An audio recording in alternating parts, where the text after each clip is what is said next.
I'm sorry but don't wanna talk.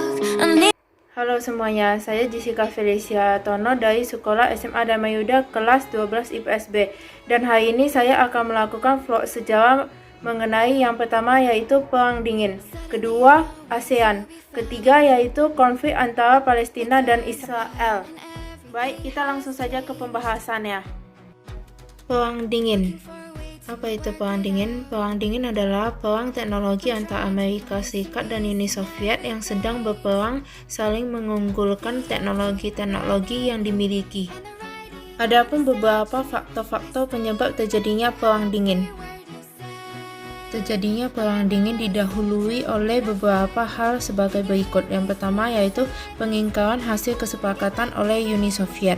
Menjelang usai Perang Dunia II, pihak sekutu dan negara-negara anggota lainnya mengadakan konferensi di Yalta Semenanjung Krim pada tanggal 2 April 1945. Dalam konferensi Yalta itu, mereka bersepakat untuk membebaskan negara-negara Eropa Timur yang saat itu diduduki oleh Jerman. Ternyata, setelah Perang Dunia II, Joseph Stalin mengingkari hasil kesepakatan. Bahkan ia memutuskan hubungan dengan sekutu dan menduduki Eropa Timur. Kemudian yang kedua yaitu pembentukan lembaga-lembaga pertahanan. Pembentukan lembaga-lembaga pertahanan dilatar belakangi kekhawatiran Amerika Serikat terhadap pengaruh komunis yang semakin meluas. Kemudian pada tahun 1949 Amerika membentuk organisasi seperti NATO, ANZUS, METO, dan SEATO. Yang ketiga adalah persaingan teknologi persenjataan dan penguasaan ruang angkasa. Kemudian akhir Perang Dingin dikarenakan ekonomi Uni Soviet yang mulai melemah dan bubarnya Uni Soviet, seperti yang ditampilkan dari kutipan ini. Kemudian pembahasan yang kedua yaitu mengenai ASEAN. ASEAN berdiri pada tanggal 8 Agustus 1967 di Bangkok. Pendirian ASEAN dimaksudkan untuk mewujudkan efektivitas dan efisiensi hubungan antar negara di kawasan Asia Tenggara dengan berdasarkan kerjasama non-militer dan non-politik. Berdirinya ASEAN ditandatangani oleh 4 menteri luar negeri dan seorang wakil Perdana Menteri yang menghadiri sidang tersebut. Mereka adalah Adam Malik dari Indonesia, Tun Abdul Razak dari Malaysia, Tan Nak Koman dari Muang Thai, Raja Ratnam dari Singapura, dan Nakiso Ramos dari Filipina. Jadi anggota ASEAN mula-mulanya adalah Indonesia, Singapura, Filipina, Malaysia, dan Muang Thai atau sekarang disebut dengan Thailand.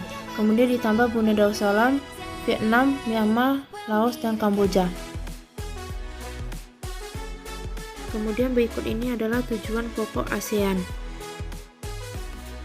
Untuk mewujudkan kerjasama ASEAN maka diadakanlah KTT ASEAN. Berikut adalah isi dari hasil deklarasi KTT ASEAN 5. Dan pembahasan yang terakhir yaitu konflik Palestina dengan Israel. Konflik ini sudah terjadi sangat lama dan berbagai upaya telah dilakukan, namun hingga sekarang konflik terus saja berlangsung seiring dengan berjalannya waktu. Awal mula permasalahan ini bermula dari adanya faktor-faktor, yaitu yang pertama antisemitisme.